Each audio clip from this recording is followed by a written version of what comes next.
Good morning बच्चों।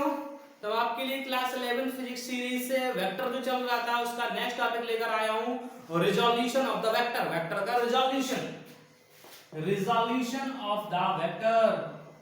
तो इस टॉपिक को हम लोग समझेंगे और इसका एप्लीकेशन क्या है ये हम लोग उसको सीखेंगे। मतलब इसका बहुत एप्लीकेशन है बच्चों। आगे वाले चैप्टर्स में आप वर्क पावर एनर्जी ले लो, एनएलएम ले लो, कोई भी आप टॉपिक फिजिक्स में टॉपिक पढ़ोगे, रोटेशन, मतलब आगे जितने भी टॉपिक आने वाले हैं ना उस सब में इसका यूज होता है। बहुत इंपॉर्टेंट है वेक्टर टॉपिक, है ना। तो इसको अपन पढ़ते चलते बहुत कार्य समझते हुए एप्लीकेशन बेस्ड सिखाने वाले हैं हम आपको, ठीक है ना। चलो ठीक है बच्चों, ये कंपोनेंट हमें देखने की जरूरत क्यों पड़ी। सबसे पहले इस पे बात करते हैं कि हमें कंपोनेंट देखने की आवश्यकता क्यों पड़ी वेक्टर के। तो देखिए बेटा, फर्स्ट केस है, मान लीजिए आपका प्लेन सरफेस है, यहाँ पे एक m मास का ऑब्जेक्ट रखा हुआ है। तो आप जानते हैं कि नीचे की ओर एक फोर्स लग रहा होगा mg, और ऊपर की लगता है फोर्स नॉर्मल रिएक्शन, जो कि नॉर्मल रिएक्शन काय की इक्वल टू होता है बच्चों mg के इक्वल टू होता है। तो नेट फोर्स क्या आ जाता है, जीरो आ जाता है। कोई भी बॉडी मूव नहीं करती है। मैं यहाँ पे खड़ा हूं सरफेस पे, फ्लोर पे, तो नीचे में जितना mg फोर्स लगा रहा हूं तो नॉर्मल रिएक्शन जमीन कुछ उतना ही फोर्स अपर डायरेक्शन में लगा रही है। इस वजह से हमारा नेट फोर्स जीरो आ रहा है। और क्लास 9th में आप पढ़ चुके थे नेट फोर्स जीरो आएगा तो बॉडी अगर रेस्ट है तो किस में रहने वाली है, रेस्ट में रहने वाली है। अब थिंक सेकंड सिचुएशन, मान लो बच्चों कुछ इस टाइप का इंक्लाइंड प्लेन है। इंक्लाइंड प्लेन समझते हो ना, इंक्लाइंड प्लेन मतलब जमीन सीधी नहीं तिरछी है, जैसे पहाड़ होते हैं ना। अगर मैंने उस पे ये m मास का ऑब्जेक्ट रखा तो बच्चों आप अपने एक्सपीरियंस से बताओ, फिजिक्स पूरा एक्सपीरियंस का और ऑब्जर्वेशन का है, नेचर में जो भी चीजें हो रही हैं, तो बच्चों बताओ क्या ये रेस्ट में रहने वाला है। अगर आप इंक्लाइंड प्लेन पे कोई ऑब्जेक्ट को रखते हो क्या वो रुका रहता है कि आप नीचे आता है वो रोलिंग करता हुआ।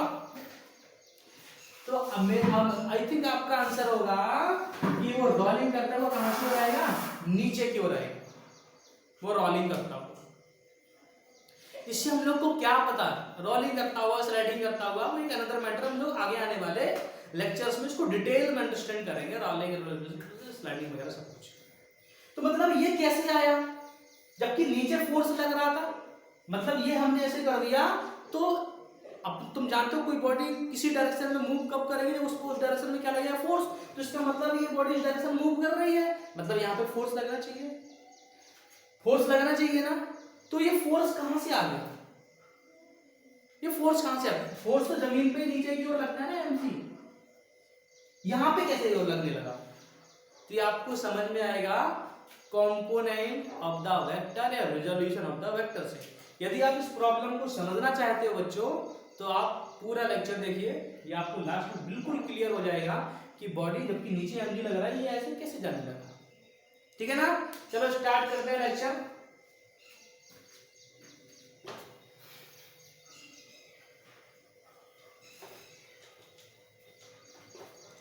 देखिए बच्चों, जिसे मान लो बच्चों ये आपका x एक्सिस है, ये आपका y एक्सिस है, ठीक है ना। कोई पॉइंट है ये P जिसका x और y इसका कोऑर्डिनेट है, ये आपका r वेक्टर है। अगर ये r वेक्टर है तो x डायरेक्शन में कितना हुआ बच्चों, x i कैप हुआ, और y डायरेक्शन में कितना हुआ y j कैप। मतलब इसका मैग्नीट्यूड x पे अगर x और y कोऑर्डिनेट है इसके, x axis x i cap और y j कैप। मतलब मैं लिख सकता हूं कि जो r वेक्टर है आपका वो x i cap plus y j cap को जोड़ने से बना है। मतलब दोनों वेक्टर को आप जोड़ोगे, x i cap plus y j cap को जोड़ के कौन सा वेक्टर बन के आ रहा है, r। ठीक है ना बच्चों। अच्छा अब इसी वेक्टर को रिजोल्यूशन मतलब होता है वेक्टर को तोड़ देना। वेक्टर को क्या कर देना बच्चों, तोड़ देना। जैसे यही r वेक्टर है आपका, ये रहा r वेक्टर, ठीक है ना। ये मैंने आपकी x एक्सिस खींची, ये मैंने क्या कर दिया, ट्रायंगल कंप्लीट कर दिया। ये मान लो एंगल कितना है, थीटा। कितना एंगल है, थीटा। तो आप जानते हो कि ये कंपोनेंट कितना होगा बच्चों, r sin थीटा होगा, और ये होगा तुम्हारा r cos थीटा। थीटा है तो ये परपेंडिकुलर r sin थीटा हो जाएगा, और r वेक्टर इसके साथ ये क्या हुआ r cos थीटा। मतलब जिसके साथ एंगल रहेगा उसके साथ रहेगा cos, इसको बोलते हैं हॉरिजॉन्टल कंपोनेंट। कौन सा बोलते हैं? Horizontal component. और इसको बोलते हैं वर्टिकल कंपोनेंट। कौन सा component? Vertical component. r sin theta और r cos थीटा। मतलब एक वेक्टर को आपने दो परपेंडिकुलर वेक्टर में तोड़ दिया। एक वेक्टर मतलब इस वेक्टर को आप गायब कर सकते हो बच्चों, ये कर दिया। ये इसको उठा के आप यहां भी रख सकते हो ना। ये y एक्सिस है, इस पे कितना है r sin थीटा, तो नीचे कितना है r cos थीटा। तो बच्चों आपने r वेक्टर को गायब करके दो कंपोनेंट में तोड़ दिया। पहले जोड़ दिया था, ये जोड़ने वाली प्रोसेस है। अभी कैसी प्रोसेस है? तोड़ने वाली। मतलब अब आप चाहो तो आप r वेक्टर को हटा के इन दो वेक्टर को लिख दिया मैंने। देखो ये r वेक्टर था, इसको मैंने हटा दिया और ये क्या लिख दिया? r sin थीटा, और ये क्या लिख दिया? r cos theta. अब इस वेक्टर की मुझे कोई नीड नहीं है, आप इसको कंप्लीटली रिमूव कर सकते हो बच्चे, कोई नीड नहीं है। मतलब जिन चीजों से उसको तोड़ा गया है, जोड़ा गया था, उन चीजों में तोड़ भी सकते हैं। प्रूफ चाहिए आपको? क्या इन दोनों वेक्टर को जोड़ने पर वो r वेक्टर मिलेगा?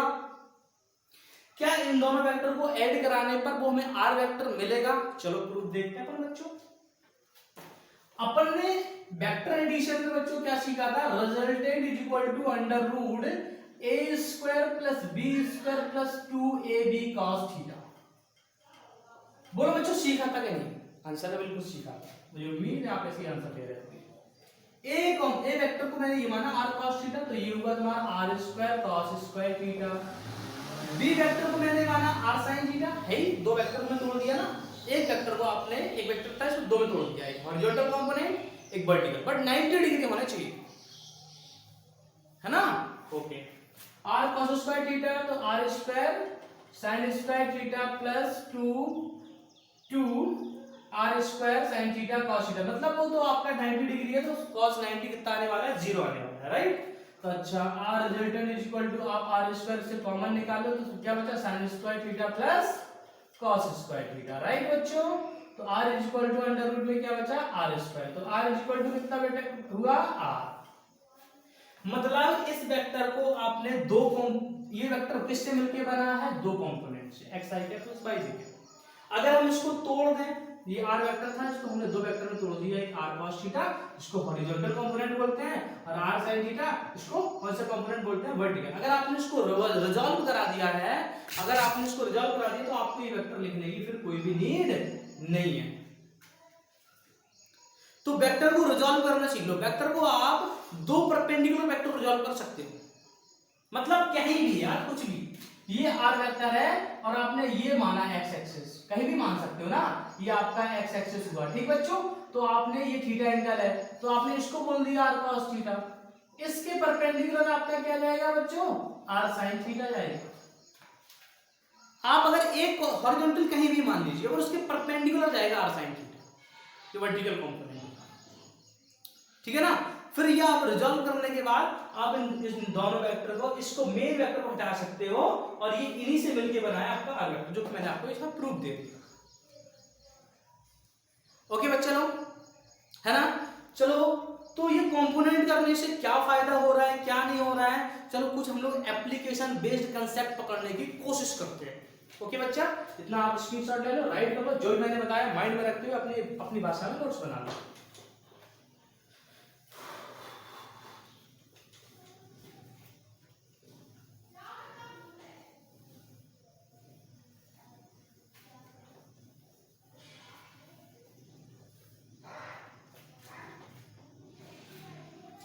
चलो इस प्रॉब्लम को देखो बच्चों, स्टार्टिंग में आपको मैंने यही बताया था,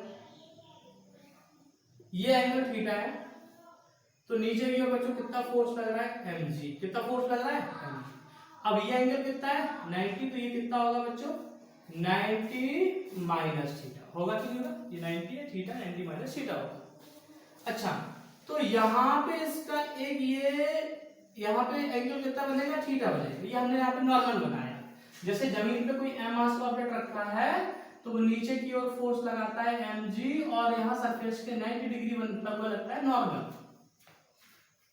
राइट। अच्छा, तो अब ये एंगल कितना है थीटा, क्यों एंगल थीटा है सोचो, ये एंगल यहाँ पे नॉर्मल बना रहा है, इसके साथ नॉर्मल बना रहा है, तो ये 90 है, ये 90 माइनस थीटा है, तो 180 कैसे होगा जब यहाँ थीटा होगा, राइट। अच्छा, ये अगर थीटा एंगल बना, सोचो mg जो फोर्स है उसके साथ ये कितना एंगल बना रहा है थीटा, तो अपन ने सीखा था कि वेक्टर जो है जिसके साथ थीटा एंगल बना रहा है तो ये कितना हो जाएगा तुम्हारा mg cos थीटा। इसी के परपेंडिकुलर एक कंपोनेंट होता है वर्टिकल, उसको बोलते हैं mg sin थीटा, और ये काय के बराबर है नॉर्मल रिएक्शन। तो बोलो बच्चों, मतलब ये ऑब्जेक्ट ऊपर और नीचे तो मोशन नहीं कर रहा, न तो बॉडी नीचे जा रही है न बॉडी ऊपर जा रही है, मतलब इस ये वाला जो फोर्स है नॉर्मल रिएक्शन काय के बराबर है बच्चों mg cos थीटा, मतलब जो वैल्यू ऊपर वाले फोर्स की है वही नीचे वाले की है,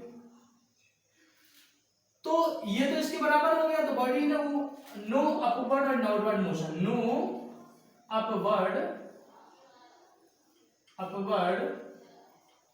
एंड डाउनवर्ड मोशन, न तो बॉडी ने अपवर्ड मोशन किया ना डाउनवर्ड किया, लेकिन mg sin थीटा है, यही आपका एफ नेट है, मतलब इसको कैंसिल कराने वाला कोई फोर्स नहीं है mg sin थीटा। तो मतलब फोर्स का जो ये ग्रेविटी mg फोर्स था, इसके कंपोनेंट ने देखो ये बेटा, इसके कंपोनेंट ने ये mg लग रहा था ना नीचे, इसके दो component mg cos theta mg sin theta, mg cos theta तो नॉर्मल के बराबर हो गया, तो उसकी वजह से बॉडी ने मोशन नहीं किया, बट mg sin थीटा को कोई कैंसिल नहीं कर पाया, इस वजह से बॉडी ने क्या किया मोशन स्टार्ट किया।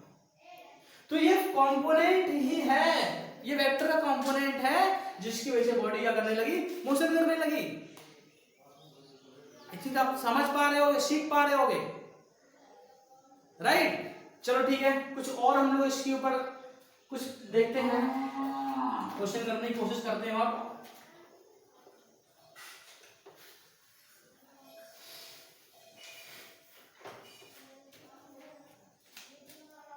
मान लो ये पी पार्टिकल है कोई, इससे एक्स एक्सिस के साथ एक फोर्स लग रहा है एफ, जो कि यहां से 30 डिग्री बना रहा है, कितना डिग्री बना रहा है 30 डिग्री, ठीक है ना बच्चों। अच्छा, और इसका एक फोर्स लग रहा है नीचे की ओर F/2, दो फोर्स लग रहा है, एक फोर्स लग रहा है F जो कि एक्स एक्सिस से कितने डिग्री बना रहा है 30 डिग्री, और एक वाई मतलब नेगेटिव वाई डायरेक्शन में कितना फोर्स लग रहा है बच्चों F/2 लग रहा है, ठीक है ना। अच्छा, तो इसको सॉल्व कराओ, इस पार्टिकल पर नेट फोर्स कहां की ओर लग रहा होगा, तो नेट फोर्स कैसे निकालोगे, वेक्टर का सम करो, रिजल्टेंट निकालो, वही नेट होगा, जो वेक्टर का रिजल्टेंट होगा वही क्या होगा बच्चों नेट होगा।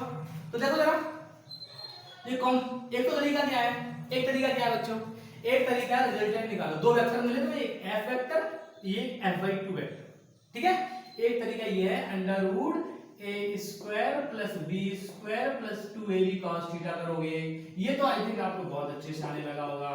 a की जगह पे आप f², b की जगह पे F/2 का स्क्वायर प्लस 2f F/2, और cos कितना लोगे, ये 30 है ये 90 है, कितना आया 120 आया बच्चों, है ना। इसको आप सॉल्व करा लोगे बड़े आसानी से, बट इसमें दिक्कत है, इसमें आप एक साथ केवल दो वेक्टर से देख सकते हो, दो वेक्टर को ऐड करा सकते हो, बट अगर मैं इसमें बहुत सारे वेक्टर लगा दूं, मान लो मैंने एक वेक्टर ये लगा दिया 3f, ये वेक्टर 3f लगा दिया, अब क्या करोगे तुम, पहले इन दोनों वेक्टर को सॉल्व कराओगे, फिर उसकी रिजल्टेंट निकाल के डायरेक्शन निकालोगे, फिर इसके साथ एंगल देखोगे, फिर इन दोनों को सॉल्व कराओगे, भाई साहब बहुत लेंथी है, इस वजह से कंपोनेंट ऑफ वेक्टर सीखना बहुत जरूरी है ना। ओके, तो देखो इसको कैसे अपन सॉल्व कर लेते हैं। ये 30 डिग्री है, जिसके साथ एंगल बनता है, जिस डायरेक्शन में एंगल बनता है वहां पे कंपोनेंट होता है F cos थीटा, क्या होता है बच्चों F cos थीटा। इसके परपेंडिकुलर क्या होगा बच्चों F sin थीटा, बोलो होगा कि नहीं, ये F cos थीटा, ये क्या होगा F sin थीटा, तो बोलो है कितना F cos 30 है ये, और ये F sin 30 है, क्योंकि एंगल कितना डिग्री है 30 डिग्री है। तो आप इस वेक्टर को हटा सकते हो, अब ये वेक्टर आपको कुछ भी काम के नहीं रहा, ठीक है ना। अब क्या दिख रहा है आपको, आपको आमने सामने इंडक्टर दिख रहे हैं, f sin 30, sin 30 वाली 1/2, तो ये कितना आया बेटा f/2। तो देखो ये भी f/2 है, ये भी f/2 है, तो ये भी खत्म हो गया, 0 आ गया इसका आंसर। क्योंकि एंगल कितना डिग्री बन रहा है, 180 डिग्री बन रहा है। 180 -1 मतलब डायरेक्टली सब्ट्रैक्ट हो जाते हैं ना 180 डिग्री में। अरे भाई साहब एक यहाँ से मैं मुझे कोई खींचने वाला यहाँ से हो 10 न्यूटन, यहाँ से हो 50 न्यूटन, तो सिंपल सी बात है मैं यहाँ की ओर जाऊंगा। बट यहाँ से भी 10 न्यूटन, यहाँ से भी 10 न्यूटन, तो मैं कहीं नहीं जाऊंगा, राइट। तो ऐसे ये तो खत्म हो गया f/2। नहीं समझ आ रहा है, पीछे बैक जाओ, अब देखो उसको क्या था, ठीक है ना। अब ये 3f है, ये f cos 30 है, और f cos 30 वैल्यू कितना होगा, cos 30 √3/2 होता है, f √3/2। तो अब ये इसका नेट क्या आएगा, f नेट क्या आएगा, 3f minus f √3/2। This is your answer. आपने तीन वेक्टर को कंपोनेंट करा के कितनी आसानी से सॉल्व करा दिए बच्चों, राइट, देख पा रहे हो। तो ये था कंपोनेंट मेथड, और इसके ऊपर हम लोग और आगे अच्छे अच्छे लेक्चर करने वाले हैं जो कॉन्सेप्चुअल बेस होंगे, बहुत अच्छे से बहुत कायदे से हम लोग इसको सीखने वाले हैं। ओके बच्चों, तो कनेक्टेड रहिए। Thank you very much.